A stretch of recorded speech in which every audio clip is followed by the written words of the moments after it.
I recently read a study that said the half-life of a skilled trade or a learned skill averages 5 years, and that's scary. There are certain fields that obviously can be much longer than that, but it speaks to the need of continual learning. So you might ask, well, what is a half-life? A half-life, the half-life is, and half should be usually, I think, a misnomer, but half-life is that point at which the effect of it, whatever it is down to zero, goes away. So let's say, for example, chemically, let's just go here for a moment, because the company we have, we also offer ozone odor remediation. When we ozone a building with ozone generators, which is O3, the half-life is about 20 to 30 minutes after the ozone generators have shut off. So we will tell our customers, don't go back into the building until, we'll say, a half hour after we have left. You'll still smell this sweet industrial type of a smell that's in there. It goes away all by itself, but you won't be breathing any ozone, because the half-life, the point at which it's down to nothing, is 20 minutes, give or take. Well, the half-life then of a skilled trade, according to a survey I just recently read, is about 5 years.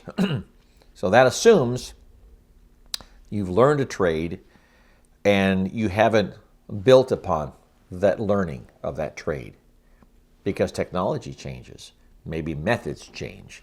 Even if you're, say, fixing cars or fixing heavy trucks or equipment, well, what you learn today on the vehicles that you learn today, the technology moves so fast. Now the technology is up here, and you haven't learned this up here on these new vehicles. So as these vehicles, let's using the example, for example, go away, become obsolete because they just start wearing out, you now have nothing to work, not as much to work on, because this becomes suddenly, not suddenly, but over time, this becomes the vehicles you're going to be working on. If you haven't continuously kept learning to keep up, you won't stay current.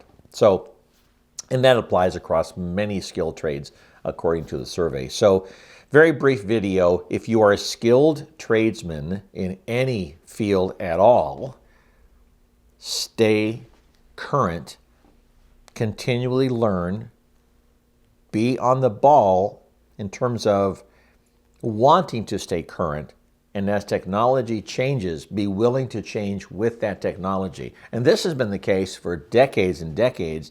In fact, a requirement for licensing to be current or to be renewed among medical professionals, maybe attorneys as well, not entirely sure there offhand.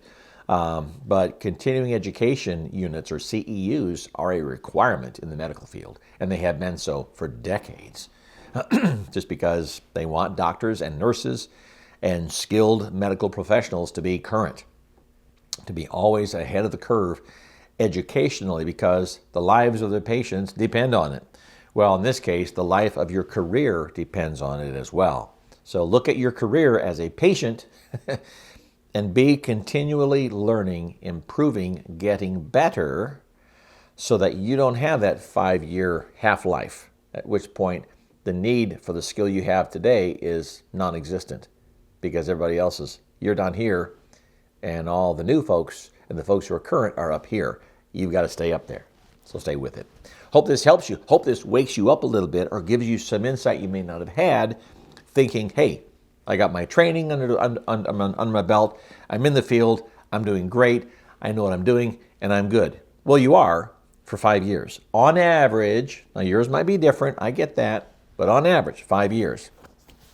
So this little video may help save your career. Maybe not. It'll certainly help extend it, perhaps, if you follow my advice. Thanks for watching. This is Greg with the Straight Talk Job Tips channel. I hope you keep learning, keep continuing to grow in your knowledge of your industry, so you stay vibrant and you stay relevant and needed. Meanwhile, please like, subscribe, share, do all those great things, and I will see you in the next video.